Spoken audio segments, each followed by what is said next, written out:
अस्सलाम वालेकुम। ये बात तो मुमकिन नहीं कि इस दुनिया में साइंटिफिक कम्युनिटी का जिक्र किया जाए और अजीम नाम अल्बर्ट आइंस्टाइन का नाम ही ना लिया जाए। ये एक ऐसा नाम है जिसे साइंस का बाप माना जाता है, बल्कि जीनियस लफ्ज़ सुनते ही हमारे दिमागों में इनका नाम आ जाता है। बात सिर्फ यहाँ पर ही ख़त्म नहीं हो रही, बल्कि हर साल 14 मार्च को जीनियस डे के तौर पर मनाया जाता है। यही वो दिन था जब अल्बर्ट आइंस्टाइन पैदा हुए थे। आज की इस वीडियो में आइंस्टाइन के बारे में चंद हैरानकुन बातें जानते हैं। सबसे पहले बात करते हैं आइंस्टाइन के पैदा होने वाले साल के बारे में। गैलीलियो की मौत जिस साल हुई थी, इसी साल मशहूर साइंसदान सर आइजैक न्यूटन पैदा हुए थे। इसी तरह जिस साल जेम्स वेस्कल की मौत हुई थी, इसी साल आइंस्टाइन का जन्म हुआ। जब आइंस्टाइन पैदा हुए थे तो इनका सर नॉर्मली बच्चों से काफ़ी बड़ा था, यहाँ तक कि डॉक्टर्स ने इन्हें दिमागी तौर पर कमज़ोर भी कह दिया था। 4 साल तक आइंस्टाइन बोल भी नहीं पाते थे। आइंस्टाइन ने 7 साल के होने के बाद ही पढ़ाई शुरू की थी और हमेशा ही रोते हुए स्कूल जाते थे। आइंस्टाइन को मैथ में इंटरेस्ट तब हुआ जब वो 5 साल के थे और इनके बाप ने एक कंपास लाकर दिया। कंपास देखकर वो हैरान थे कि कौन सी ताकत नीडल पॉइंट को एक डायरेक्शन पर रखती है। आइंस्टाइन को बचपन से ही परिंदों और जानवरों से बहुत ज़्यादा लगाव था। इन्होंने अपने घर में एक बिल्ली पाल रखी थी जो कि बेशतर तस्वीरों में इनके कंधों पर बैठी होती है। बचपन में आइंस्टाइन दिमागी तौर पर काफ़ी कमज़ोर समझे जाते थे, यहाँ तक कि इनके टीचर्स ने भी ये कहा था कि तुम कुछ नहीं कर सकते, और यही लड़का था कि दुनिया का सबसे बड़ा साइंसदान बनकर सामने आया। इसके साथ ही एक बार आइंस्टाइन के मैथ के टीचर ने इन्हें लेजी डॉग कह दिया था। आइंस्टाइन रियाजी में अच्छे नहीं थे, लेकिन फिर भी रियाजी इनका सबसे पसंदीदा सब्जेक्ट था। आइंस्टाइन के फेवरेट साइंसदान गैलीलियो थे, जिन्होंने टेलीस्कोप ईजाद की थी। जिस वक्त आइंस्टाइन अपने काम के अरूज पर थे, उस वक्त आइंस्टाइन के पास बहुत सारे लोग आया करते थे जो आकर यही पूछा करते थे कि अपनी कामयाबी का राज बताएं, जिसके जवाब में बार बार यही कहते थे कि लगन। आपको ये जानकर हैरानी होगी कि इतना जीनियस होने के बावजूद आइंस्टाइन याददाश्त बहुत कमज़ोर थी। यहाँ तक कि आइंस्टाइन नाम, फ़ोन नंबर और तारीख भी भूल जाया करते थे। यहाँ तक कि इन्हें अपना फ़ोन नंबर भी याद नहीं रहता था। एक दफ़ा जब इनसे किसी ने इनका फ़ोन नंबर मांगा तो अपनी डायरी खोलकर नंबर ढूंढने लगे।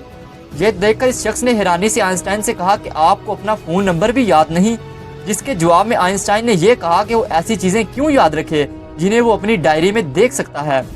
आइंस्टाइन की याददाश्त से जुड़ी एक बड़ा दिलचस्प वाक़या है, जिसमें आइंस्टाइन एक ट्रेन पर सफ़र कर रहे थे। ट्रेन के कंडक्टर जब टिकट चेक करने के लिए आइंस्टाइन के पास आया तो आइंस्टाइन अपनी टिकट अपनी जेबों में ढूंढने लगे, लेकिन इन्हें अपनी टिकट नहीं मिल रही थी। लेकिन ट्रेन कंडक्टर ने इन्हें पहचान लिया था। ट्रेन कंडक्टर कहने लगे कि रहने दें टिकट, मुझे उम्मीद है कि आपने खरीदी होगी। ये सब कहते हुए ट्रेन के कंडक्टर अगली सवारी के पास पहुंच गया, लेकिन ट्रेन के कंडक्टर ने ये नोटिस किया कि आइंस्टाइन अभी भी टिकट ढूंढ रहे हैं। कंडक्टर ने कहा कि आप टिकट के लिए परेशान मत हों, जिसके जवाब में आइंस्टाइन ने कहा कि बगैर टिकट के मुझे कैसे पता चलेगा कि मैं जा कहाँ रहा हूँ। हैरानी की बात यह है कि आइंस्टाइन को बाल कटवाना बिल्कुल पसंद नहीं था, जिसकी वजह से इनके बाल काफी लंबे लंबे और बिखरे हुआ करते थे। इसके अलावा आइंस्टाइन को जुराबें पहनना बिल्कुल पसंद नहीं था, जिसकी वजह पूछने पर इन्होंने बताया कि इनके पाँव की उंगलियां काफी लंबी हैं। बचपन में जुराबें पहनने पर बार बार फट जाया करती थीं, जिसकी वजह से उन्होंने जुराबें पहनना ही छोड़ दी। आइंस्टाइन ने एटम बम इजाद तो नहीं किया था, लेकिन ये बात भी बिल्कुल सच है कि आइंस्टाइन की ही थ्योरीज बम बनाने में काफी मददगार साबित हुई। इस बात से आइंस्टाइन बहुत दुखी थे कि इनकी थ्योरीज की वजह से पूरी दुनिया को खत्म किया जा सकता है। चौथी जंग के बारे में आइंस्टाइन से जब पूछा गया कि चौथी जंग के बारे में आप क्या कहते हैं, तो इन्होंने जवाब दिया कि चौथी जंग पत्थरों की होगी, जिसके बाद जमीन बिल्कुल नहस हो जाएगी। आइंस्टाइन ने अपना कोई भी ऐसा काम जिस पर पूरा फोकस चाहिए होता था, वो करने से पहले जी भरकर आराम किया करते थे। लेकिन हैरत की बात यह है कि इतना बड़ा साइंसदान होने के बावजूद आइंस्टाइन अपने ऑटोग्राफ के $5 और एक स्पीच के $1000 लिया करते थे। कैलिफोर्निया टेक्नोलॉजी ऑफ इंस्टीट्यूट ने एक बार आइंस्टाइन को एक सेरेमनी में इनवाइट किया, जिसमें आइंस्टाइन अपनी बीवी के साथ गए। वहां जाकर इन्होंने म्यूजियम के तौर पर रखी हुई काफी बड़ी दूरबीन देखी, जिसे देखने पर आइंस्टाइन की बीवी ने वहां के अमले से सवाल किया कि इतनी बड़ी दूरबीन किस काम के लिए इस्तेमाल की जाती है। इस पर अमले ने जवाब दिया कि इसकी मदद से सितारों और सियारों पर स्टडी की जाती है। इसके जवाब में आइंस्टाइन की बीवी ने कहा, बड़ी हैरत की बात है, मेरे शोहर तो ये सब कुछ सिर्फ एक कागज और पेन की मदद से ही समझ लेते हैं। अपनी मौत के वक्त आइंस्टाइन ने कुछ अल्फाज कहे थे जो कि जर्मन जबान में थे। बदकिस्मती से जो शख्स मौत के वक्त आइंस्टाइन के पास था वो जर्मन जबान नहीं जानता था, इसी वजह से इनके आखिरी अल्फाज भी इनके साथ ही दफन हो गए। आइंस्टाइन मौत के बाद डॉक्टर थॉमस हार्वे ने आइंस्टाइन की फैमिली की इजाज़त के बगैर आइंस्टाइन का दिमाग निकाल लिया था। इस हरकत की सजा के तौर पर डॉक्टर को नौकरी से निकाल दिया गया था। डॉक्टर ने कहा कि मैंने ऐसा सिर्फ इस दिमाग पर सर्च करने के लिए ही किया है। اگلے 20 سالوں تک آئنسٹائن کے دماغ کو جار میں بند رکھا گیا اور بہت ساری سرچ بھی کی گئی، جس سے کہ یہ نتیجہ نکالا کہ آئنسٹائن کے دماغ میں ایک عام انسان سے کئی گنا زیادہ سیل تھے۔